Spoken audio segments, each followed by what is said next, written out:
कांग्रेस के प्रदेश अध्यक्ष और पूर्व शिक्षा मंत्री श्रीमान गोविंद सिंह डोटासरा जी का बयान है कि मदन मिलाओ शिक्षा में कुछ नहीं समझते।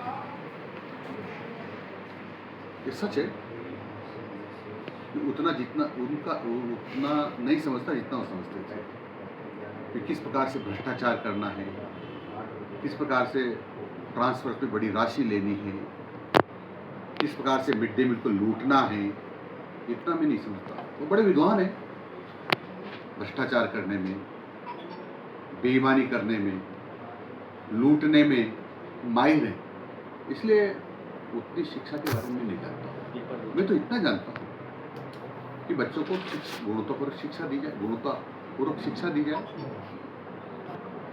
और मानवीय मूल्यों के आधारित शिक्षा दी जाए, और इस पर काम कर रहे हैं। और गुणवत्तापूर्वक शिक्षा देने का रिजल्ट आपने देखा होगा। जहाँ शिक्षा विभाग, राजस्थान का शिक्षा विभाग 3 साल पहले हिंदुस्तान में तुलनात्मक दृष्टि से जब रैंकिंग होती थी 14वें स्थान पर था और 30वें स्थान पर।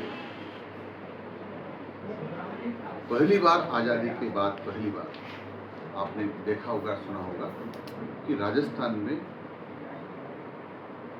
सरकारी विद्यालय के बच्चों ने सबसे ज़्यादा मेरिट प्राप्त की है, यानी सबसे ज़्यादा टॉपर्स हैं तो सरकारी विद्यालय के बच्चे। और संस्कारों में सबसे आगे भी आपने कुछ 4 दिन पहले अखबार ही पढ़ा होगा, भारत सरकार ने कहा एक सर्वे में कि देश भर में निजी विद्यालय सरकारी विद्यालय शामिल हैं, लेकिन राजस्थान में निजी विद्यालयों से सरकारी विद्यालय आगे। कई हमारे नवाचारों को केंद्र ने सराहा है।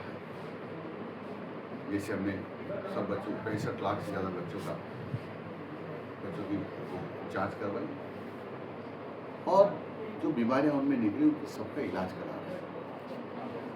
इसी प्रकार से कई प्रकार के नवाचार हुए हैं, उनको भारत सरकार ने प्रशंसा करते मोहर लगाई है कि नवाचार अच्छे हैं।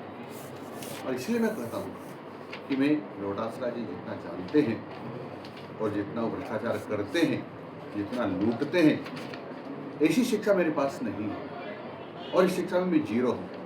पर मैं इस प्रकार की शिक्षा जानता हूँ, इस प्रकार की जानकारी रखता हूँ कि बच्चों को गुणवत्तापूर्वक शिक्षा कैसे दी जाए, संस्कार युक्त और मानवीय मूल्यों पर आधारित शिक्षा कैसे दी जाए, ताकि हमारे बच्चे निरंतर आगे बढ़ते रहें।